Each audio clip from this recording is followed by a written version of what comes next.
Coming up on New Day at Arirang, could the COVID-19 pandemic be burning out worldwide due to the rampant spread of Omicron? That appears to be the case as new daily cases are generally on a downtrend, not only in South Korea, but around the world.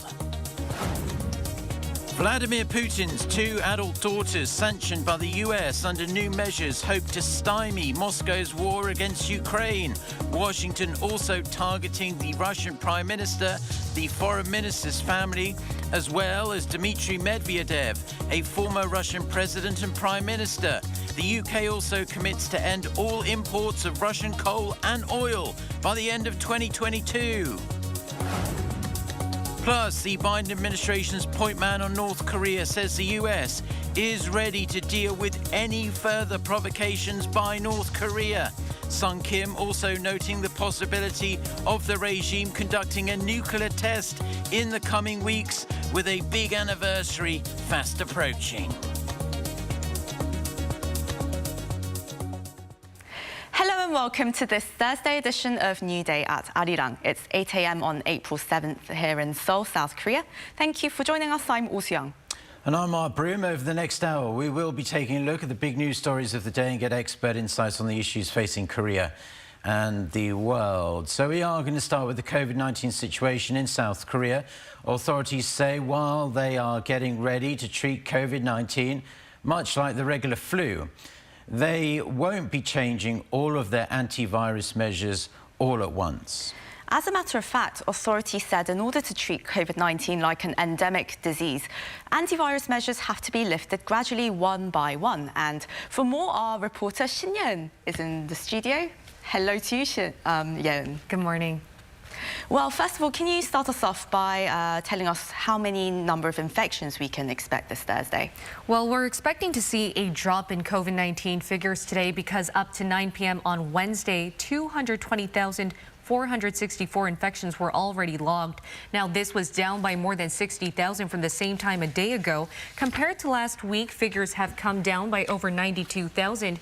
If we go back 2 weeks, we can see that COVID-19 infections came down by a whopping 159,000.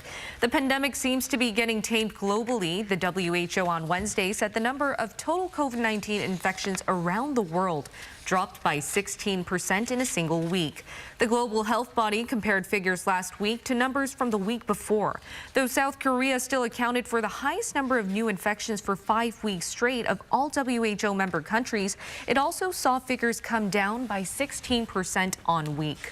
Okay, so we are seeing a drop in the number of new infections, but authorities are still wary of lifting too many of these antivirus restrictions all at once. Officials saying, look, we just need more time and preparation. That's right. Authorities have made it clear that they won't instantly classify COVID-19 as being endemic, nor will they lift all distancing measures at once. Instead, they will stick to their gradual return to normal approach. This comes as the threat of stealth Omicron still remains. This variant is very contagious to the extent that it can put pressure on the country's medical capacity.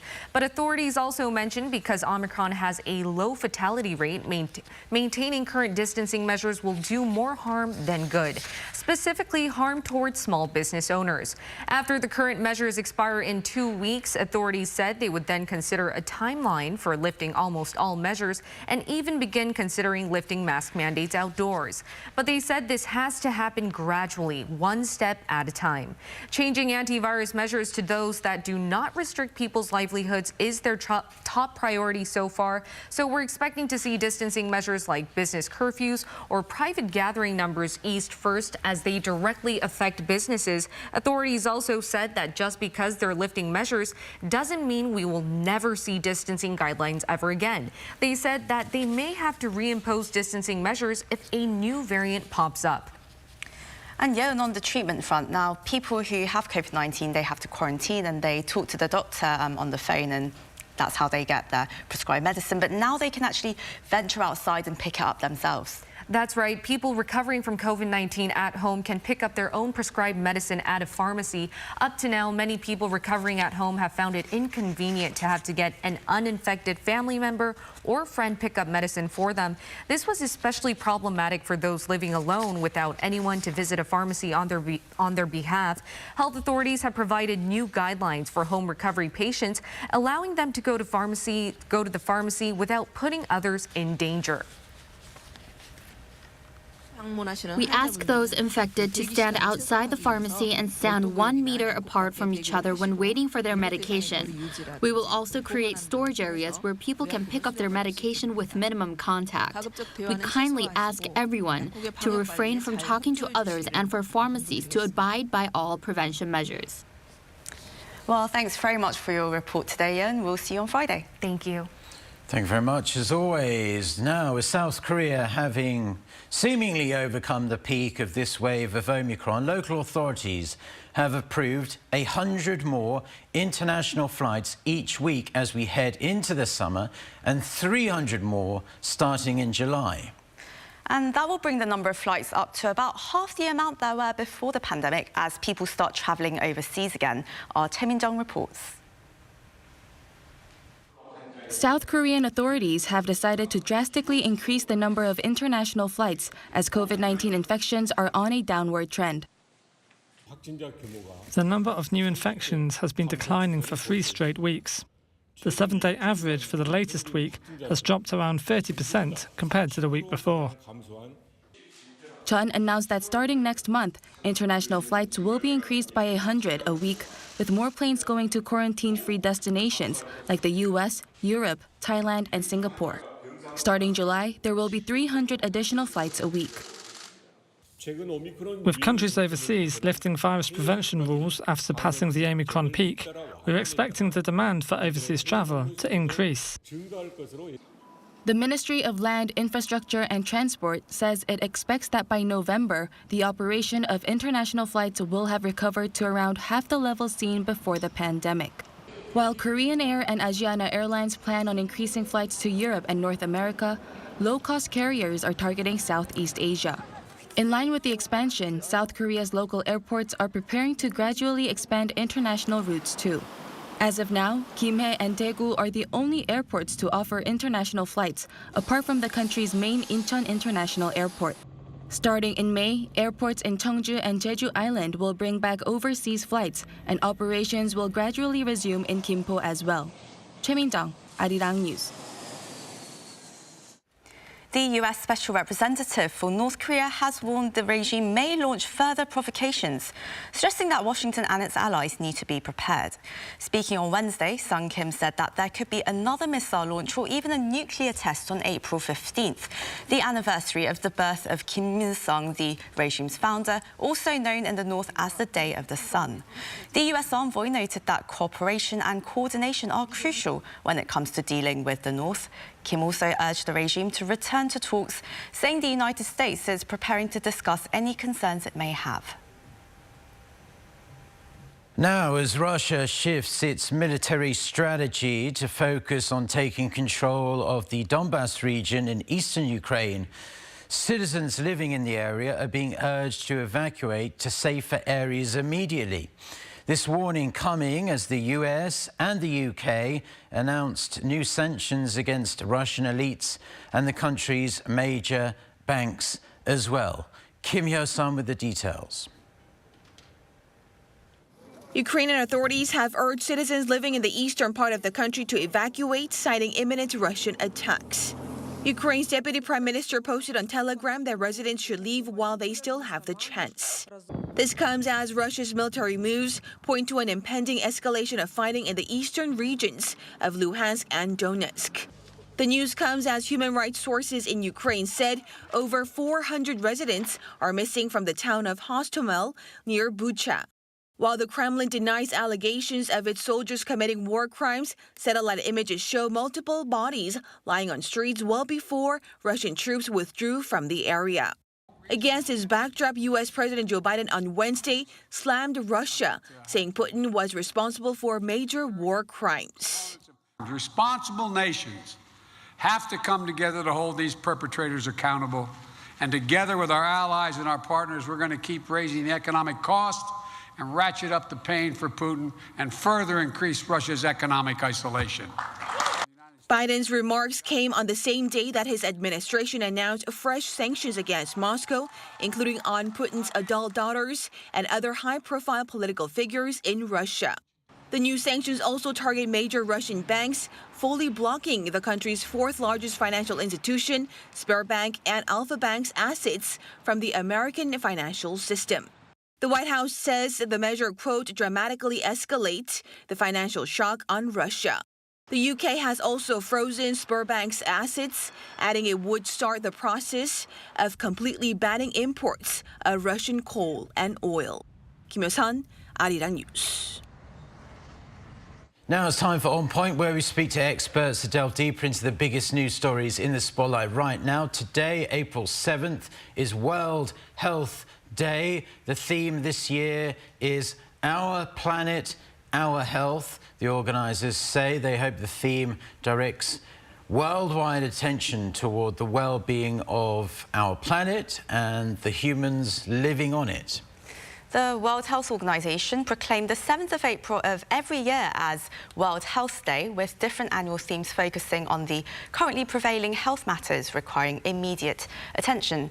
And the spotlight this year, of course, is on the COVID-19 pandemic. For more, we connect with Ben Cowling, Chair Professor of Epidemiology at the University of Hong Kong.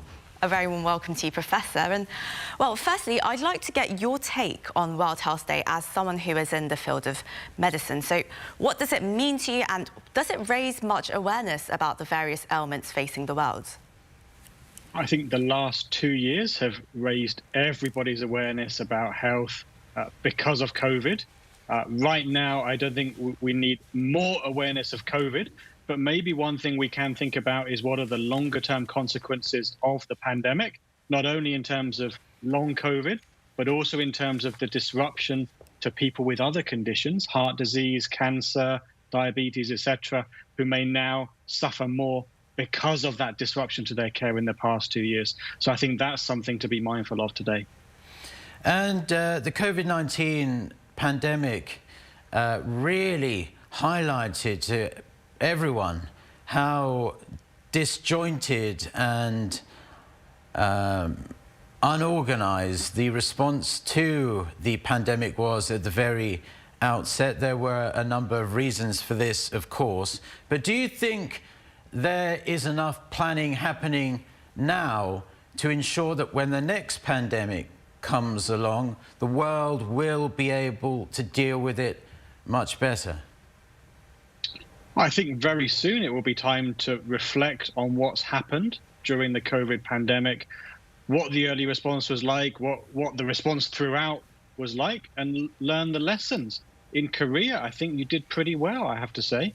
You held off the virus for 2 years, you got the vaccines in, you got the vaccine coverage up. Now you have a lot of cases, but you don't have so many severe cases. That's a pretty good job. There's still lessons to be learned, and I'm sure that we'll reflect, we'll assess, and then we'll make better plans to deal with the next pandemic. And that's true for Korea, it's true for everywhere else in the world. And Professor Cowling, the WHO estimates that there are around 30 million deaths that happen around the world each year due to avoidable environmental causes. Well, there's not much we can do to actually physically remove ourselves entirely from these environments, but is there anything that people can do to help keep their health in check? Well, each of us can do things to improve the environment around us. We can use less energy. We can use less plastics, for example. We can improve our own living environments. We can also think about the bigger picture in global health in other parts of the world where they're maybe not as well off as we are. So there are things that we can do, but it's not going to be easy, that's for sure. And finally, we talked about this a bit before with our COVID-19 reporter, how according to the figures available to us now, cases generally seem to be on the decline around the world. Some people are saying the rampant spread of Omicron may have played a part in that. Do you think we are approaching the tail end of this pandemic? And perhaps could I press you for a timeline of when you think we might be out the other side? Well, from your report just now, it sounds like in Korea there's really a push to get back to normal very soon. And that, to me, would signal the end of the pandemic as far as Korea is concerned. It doesn't mean COVID's going away. COVID will still be around. It will still come back. The next variant, there'll be a surge in cases again, potentially a threat to the hospitals. We got to keep reminding older people particularly to get vaccinated, make sure that hospitals are prepared if there is a surge. But I think the next few months, we're going to see most of the world returning to normal. There may even be a race to return to normal because of the economic advantages of doing that more quickly. And as you mentioned, Korea is reopening for additional flights, and other places are as well. Well, Professor Cowling, it's always a pleasure and privilege to speak with you. Hopefully we'll get to connect again soon. Thank you. Thank you.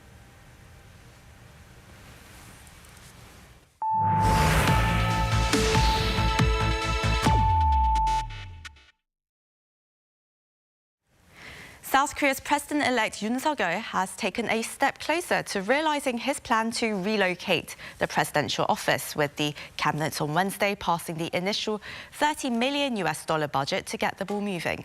However, it doesn't appear likely that Yoon will be able to work from his new office from the outset when he starts his term in mid-May. Our Lee Kyung-eun reports. The cabinet Wednesday passed the initial budget needed for President-elect Yoon Suk-yeol's plan to relocate the presidential office from the secluded Blue House to the Defense Ministry compound in Yongsan in central Seoul. The budget amounts to some $30 million to cover the cost of remodeling the presidential residence and moving the Defense Ministry to the Joint Chiefs of Staff building in the same compound. However, the actual moving will come in phases. Starting with those from floors 5 to 10 in the 10-story building, those below belong to departments associated with the upcoming South Korea-U.S. military exercises, so their move-out is delayed due to concerns over security.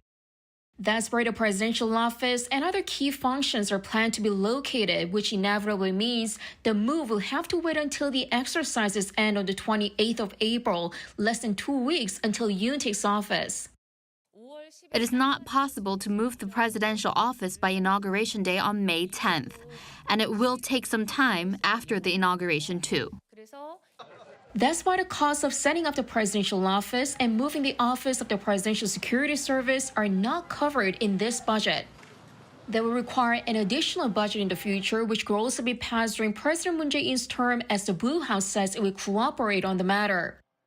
With all this, Yoon is expected to actually move into Yongsan only after June. In the meantime, he's likely to continue working from his current office here in Tongidong at the same site as the Transition Committee. The Transition Committee says nearly 1/4 of the massive U.S. military base in Yongsan will be returned to the South Korean government as early as late May, 1 month earlier than planned. They will speed up the project of turning the area into Yongsan Park. Lee Kyung-eun, Arirang News. And South Korea's president-elect was briefed on Wednesday by his transition committee on the nation's economic forecast. With inflation at a 10-year high, he ordered the team to prioritize stabilizing the livelihoods of the people. The president-elect also met with the 17 mayors and governors of regional governments here in South Korea to figure out what they would like to see from the incoming administration when Yoon Suk-yeol is inaugurated in mid-May. Kim Do-yeon with this report. South Korean President-elect Yoon Suk-yeol on Wednesday called on his transition team to make stabilizing the livelihoods of the people the utmost priority, with South Korea posting a decade-high inflation rate in March of more than 4%. President-elect Yoon was briefed that various economic indicators and price prospects were gloomy, not only in the first half of this year, but also for the rest of the year, and ordered measures to stabilize people's livelihoods, including prices as the top priority of the new government, despite difficulties at home and abroad. The president-elect was told by the economy-related leadership of his transition committee that high inflationary pressure around the world as well as supply chain disruption aggravated by the war in Ukraine are adding to the already high consumer prices. The spokesperson added, while the transition team is looking for ways to tackle this issue once Yoon's term starts, the current administration has to come up with measures now. In fact, just the day before, the current government announced its decision to cut fuel tax by 30% starting May until July, something the transition team had suggested about a week ago. In the meantime, Yoon also met with the 17 mayors and governors of the country's top local governments to listen to what they had to say about balanced regional growth. 저는 지역의 발전이 국가 발전이고 이제 지역 균형 발전은 우리가 선택할 수 없는 이제 필수 사항이 이제 됐습니다. 균형 발전은 발전의 속도를 동일하게 맞추는 것이 아니라 모든 지역에 기회를 균등하게 부여하는 것이고 대한민국 국민이 어디에 살던 간에 같은 공정한 기회를 누려야 한다는 것을 의미한다고 저는 생각합니다. He also called the mayors and governors his partners in running his government and said the national government will listen carefully to what they have to say. Mayor of Busan, Park Hyung-jun, said balanced regional growth is a must for a successful country, but efforts from past governments were not enough. We sincerely support the Yoon administration to become a government that maximises the potential of the region by achieving qualitative development in terms of decentralisation, balanced development and innovative growth, and firmly establishing Korea as an advanced country. In addition, each local district representative gave specific requests to the president-elect, including support in improving transportation, building infrastructure, as well as moving certain government-run corporations outside of the capital region. 김도현, Arirang News.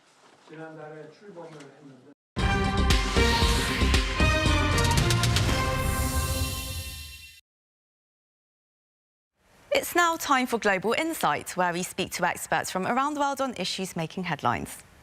Inflation has been off the charts over the past year, and it's set to continue in South Korea, higher than the rate of economic growth, which will be slightly lower than previously forecast, according to the Asia Development Bank's report this week.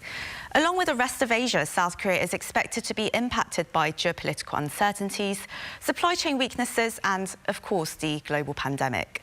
We discuss what's on the cards for the South Korean economy today, and for this, we're joined by John Byrne, Vice Chair of Research and Senior Research Fellow of Asian Development Bank Institute. Very warm welcome to you. And we also connect with Professor Song Soo-young, Professor of Finance in the College of Business and Economics at Chungang University in Seoul. Thank you for joining us. First of all, my first question to you, Dr. Byrne. Now, your institute, your organisation, its projection on Asian economies released this week showed that South Korea is expected to see inflation hit 3.2% this year, while its GDP is going to grow by 3%. Does this mean that inflation is outpacing economic growth? Well, I think it's important to understand what the medium-term projection is for inflation. So you rightly say that inflation at the moment in Korea is at 3.1%, and a large factor behind this is due to the Ukraine situation and external factors coming from the rises in commodity prices. So to the extent that these inflationary impacts from the Korean War would impact the medium-term horizon for inflation, then Korean policymakers should be concerned about that from a monetary policy perspective. It's, of course, very difficult to understand the length of time that this would continue to take place. So it requires further monitoring on whether the inflationary pressures that we observe from these external events at the geopolitical level will have longer-term implications over the horizon and second-round effects, which would require monetary policy action. And Professor Song, now inflation is a huge concern for South Korea.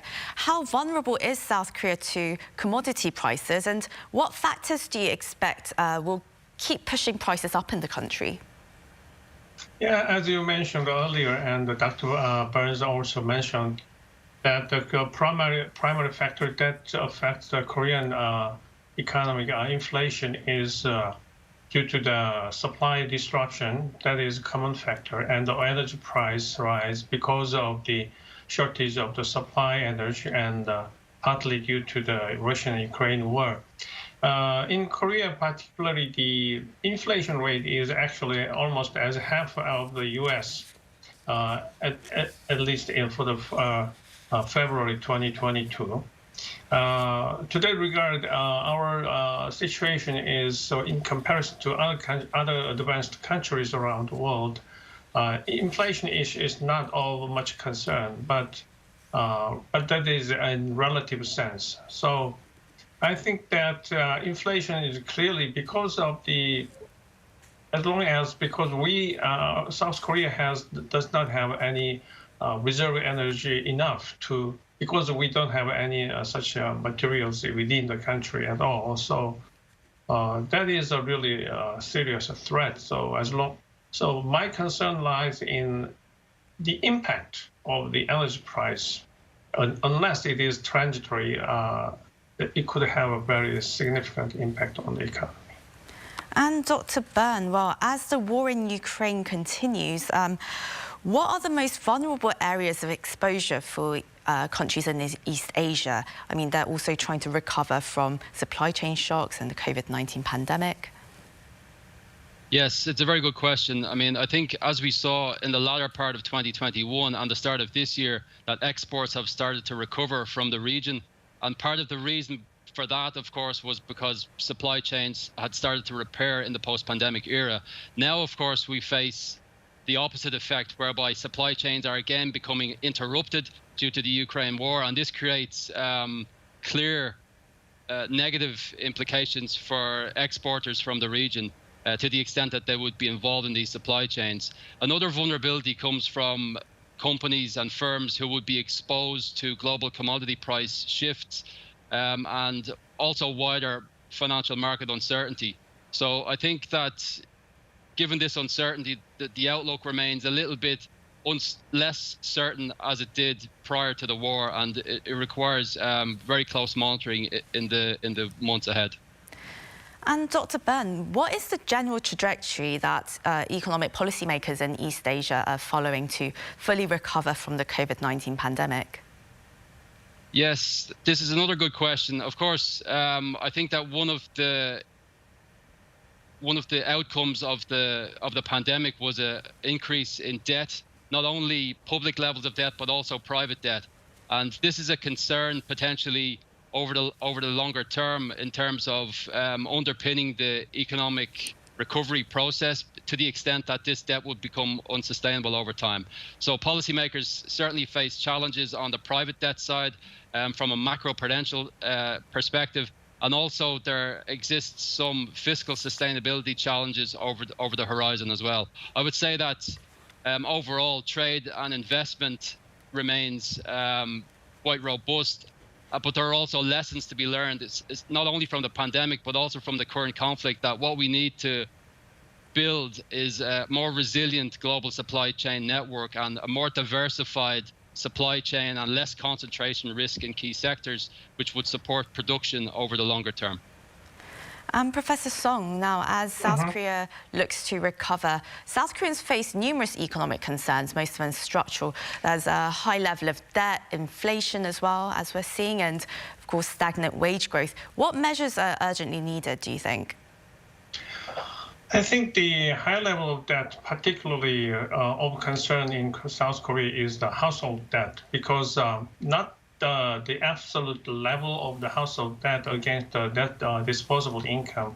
Actually, that is when we compare that with other advanced countries, such as, for example, Denmark or some other countries. Denmark, Norway, Netherlands, Switzerland. Still, we are very in terms of the size of the percentage of the household debt against the net disposable income is 201%.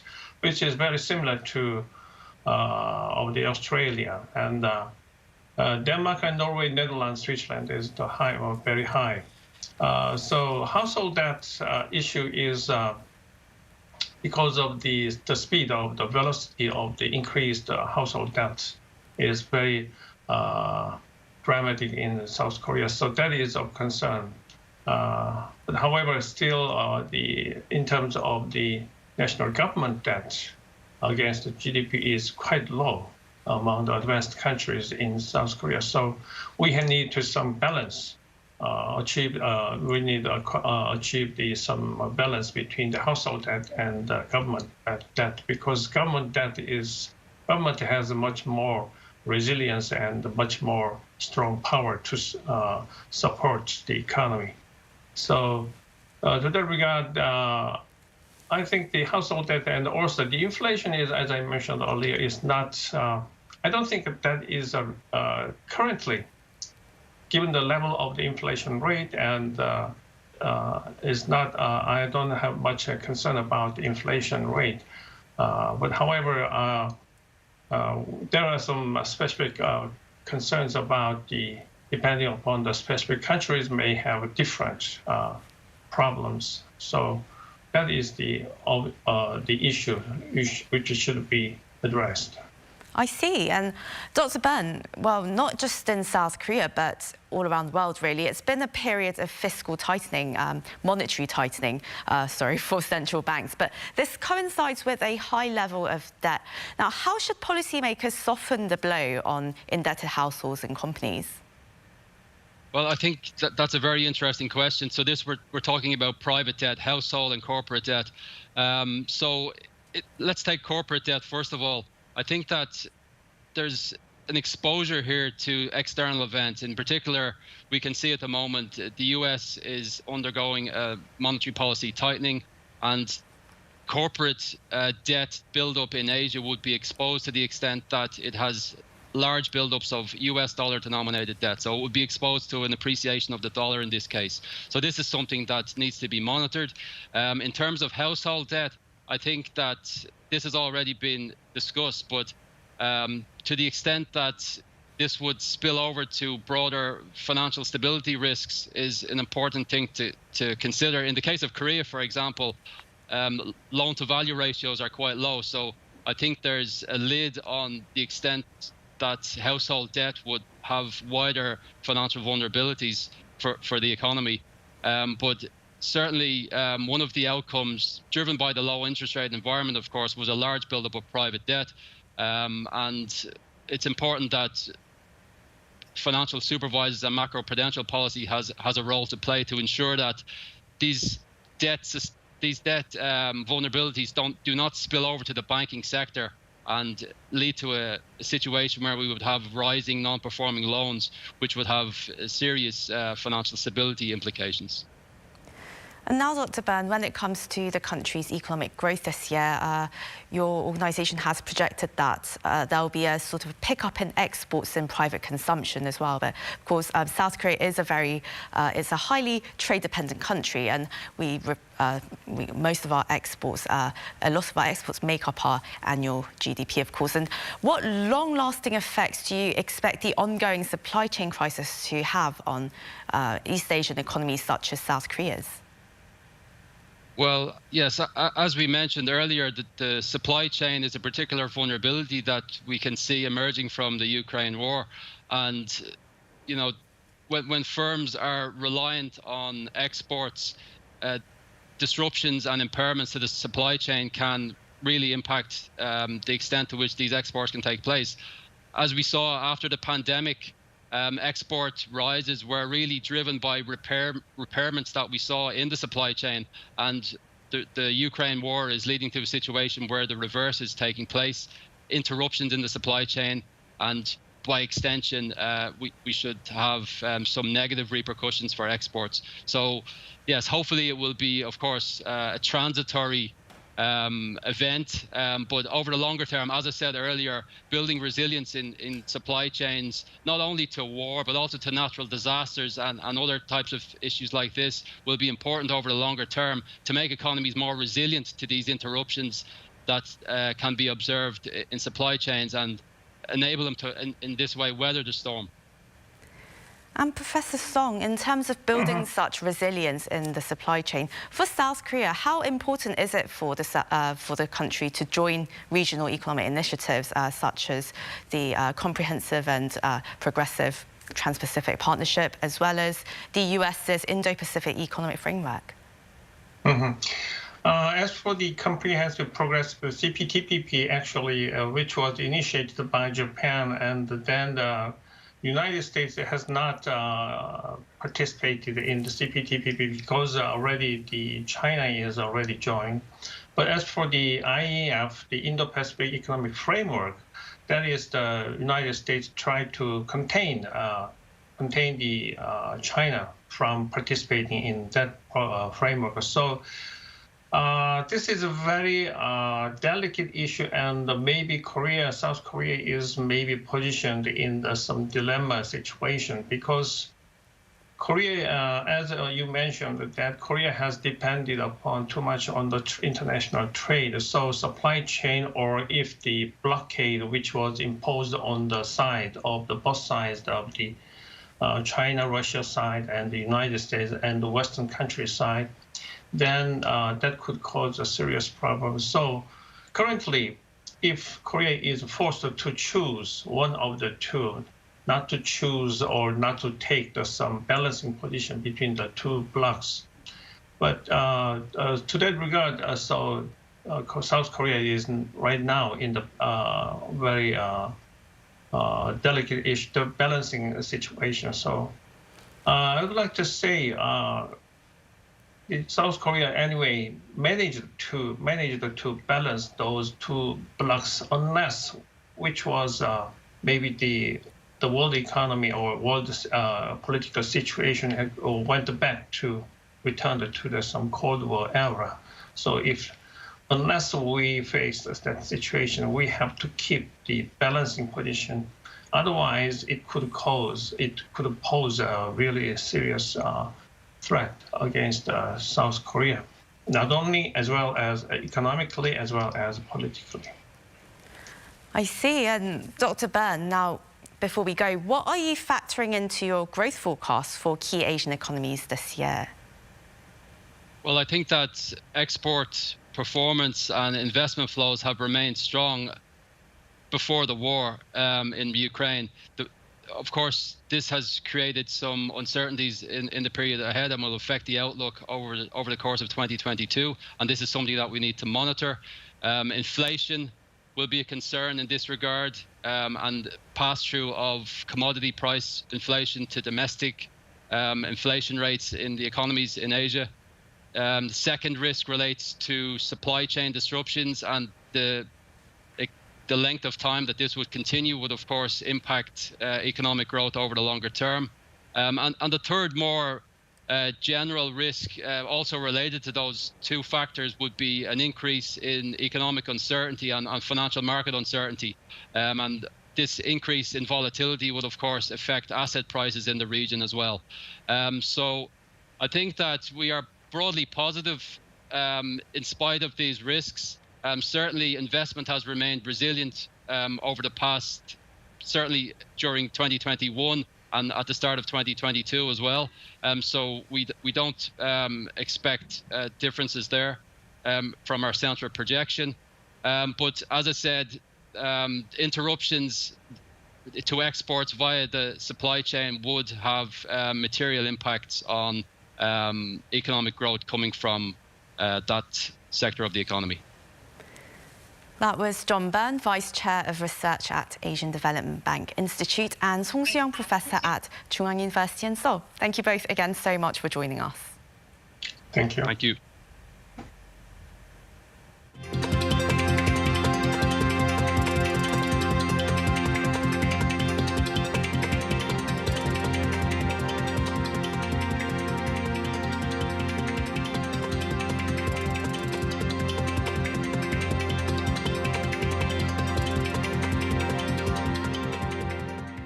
The Federal Reserve will reduce its balance sheet by a maximum of $95 billion a month and strongly consider more rate hikes. Minutes from the Fed's March meeting released on Wednesday show policymakers, quote, generally agreed on cutting bond holdings at a monthly pace of $60 billion in treasuries and $35 billion in mortgage-backed securities. These caps could phase in over 3 months or longer, starting from May, depending on market conditions. At the same time, the majority of the members lean toward one or more increases in the key interest rate should inflation become more intense. This comes after the Fed approved its first rate hike in more than 3 years in March. The member states of the International Energy Agency will release 120 million barrels of oil from their strategic reserves in a bid to try and quell soaring prices. The release includes 60 million barrels from the US and is part of Washington's pledge last week to release 180 million barrels from its emergency reserves. It marks the second time the IEA has released reserves this year, boosting global supply by roughly 2 million barrels a day for at least the next 2 months. The IEA collectively has around 1.5 billion barrels of oil in strategic reserve. When cutting-edge technology from big firms is used to back up innovative startups, remarkable things can happen. One prime example, an AI-based app that helps blind people perform tasks they would normally find challenging. It's also the first such service to use voice recognition. Kim Hyun-sung tells us more about Sullivan Plus. An AI helper for the blind. There is the remote. There is the remote. Blind people often have trouble carrying out day-to-day tasks alone. Reading bills and documents, finding the remote, recognizing people and images can all be a challenge. But the app Sullivan Plus, developed by a startup called Tuat Corporation, helps the sight-impaired through all these inconveniences using AI technology. 30-year-old Kim Hyun-sung is looking expressless. When we get some change, we can't tell if the money is 1,000 won or 5,000 won. This app helps tell the money apart, and it also tells us where the mail is from. The app started from an act of goodwill.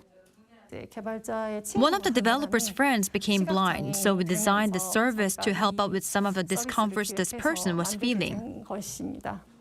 But with SK Telecom coming on board, the app was taken to the next level. SK Telecom's Nugu voice recognition is incorporated into the app. So now users don't have to touch the screen, they can just call out to the screen. So it's become much more comfortable to use. It is the world's first visual aid service for the blind that uses voice recognition technology. 아리야, 문자 인식 촬영해줘. Now the app is used by 190,000 users in around 200 countries worldwide. And it's completely free. Sullivan Plus is only one of the many wonders that can be made when big tech is combined with small startups that have big ideas. Late last month, South Korea's 3 big mobile carriers, SK Telecom, KT, and LGU Plus, pooled together 40 billion Korean won, or more than $32.8 million for a joint fund to support ESG companies. ESG stands for Environmental, Social, and Governance, and ESG companies are those who are in the business of making the world a better place.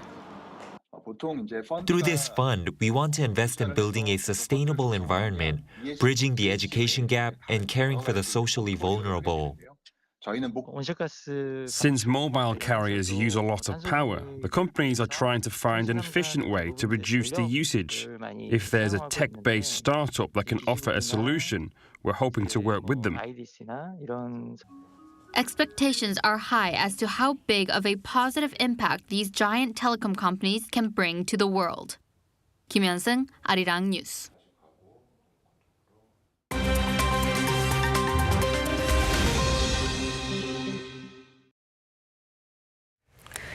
For a look at news from around the world, we turn to Lee Seung-jae standing by at our Arirang newsroom. Good morning to you, Seung-jae. Good morning to you guys. Yes, good morning. So protesters in Germany have been holding so-called die-in protests, and this is to demonstrate against Russia's invasion of Ukraine. That's right. So several thousand Ukrainians and their supporters held what's called the die-in protest outside the German parliament on Wednesday to visualize war while also demanding an immediate import embargo on Russian oil and gas. The protesters lay on the ground, referencing recent events in Bucha and Mariupol, as they called on the world to stop reacting and start acting. We want to visualize for the public what does it mean when war comes to your streets. People will lie on the ground to commemorate the victims in Mariupol, in Bucha, in Irpin, and many other cities. Now, some 150,000 people born in Ukraine live in Germany, with more than 300,000 Ukrainians fleeing to the country after the Russian invasion. Meanwhile, protesters held similar demonstration in Georgia, with many of the participants being refugees of the war. Now, Georgians fear that their country could also see similar actions from Russia and called on the international community to put a stop to Russia before they expand their invasion. Now, Peruvian authorities said Wednesday that a fifth person had died in recent anti-government protests in the country, with looting rampant in some areas. Now, local media outlets report many citizens have been affected by the looting caused by the protests, which left a trail of destruction across local businesses. Now, authorities are also struggling to unblock key highways that are essential for food supplies in Peru's largest cities. Now, despite violent protests in the capital Lima, President Pedro Castillo lifted curfew orders after seeing how mandates resulted in more defiance from citizens against what they saw as a violation of their civil liberties. Looting was also being reported in several government buildings. Now, meanwhile, former Burkina Faso President Blaise Compaoré was sentenced to life in prison on Wednesday for complicity in the 1987 murder of his predecessor, Thomas Sankara. A Marxist revolutionary, Sankara was gunned down as part of a coup that brought Compaoré to power. A military tribunal said the former president was guilty of an attack on state security, complicity in murder, and concealment of a corpse. Now, he ruled the country for 27 years before being ousted in another coup in 2014. And finally, 3 years after a fire swept through the Notre Dame Cathedral, an exhibition featuring the Parisian landmark was unveiled using augmented reality. Now, the new exhibition will allow people to see not only how the restoration work is going, but also travel back in time to explore its 850-year history. The exhibition was designed by a French startup, and it uses a 360-degree 3D reconstruction of 20 important events that took place in the cathedral. Now, from Paris, the exhibition will move to Washington, D.C. later this month before traveling to 12 other capital cities by 2024.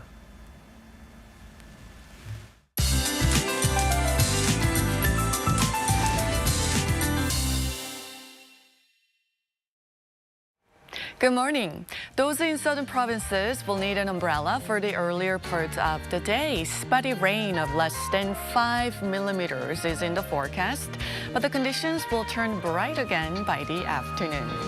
The amount will not be enough to ease the dryness in the air. A dry weather advisory has been in place across much of the country.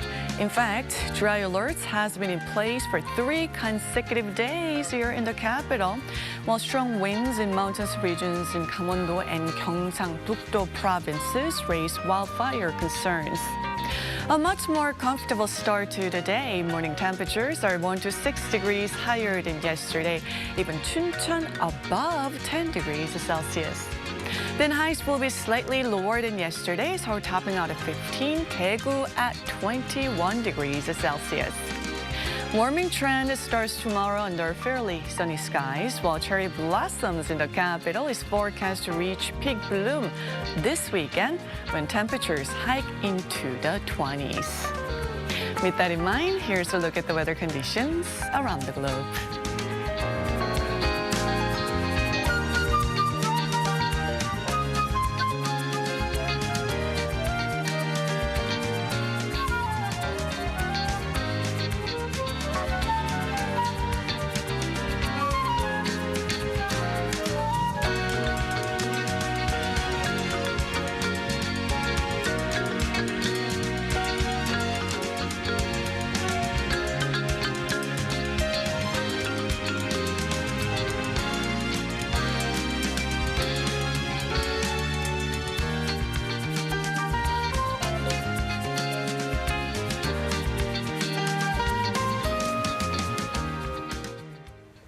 That's all we have for now. We appreciate you tuning in. I'm Oh Young. And I'm Mark Bream. Thank you as always for joining us. We'll be back at 8 a.m. Korea time on Friday. Until then, goodbye.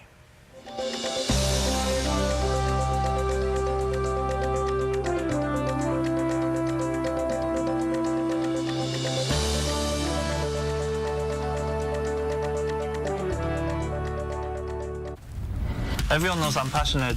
Know why? Look at how passionate Koreans are. And you know I'm fast. Don't blink. Korean move fast too.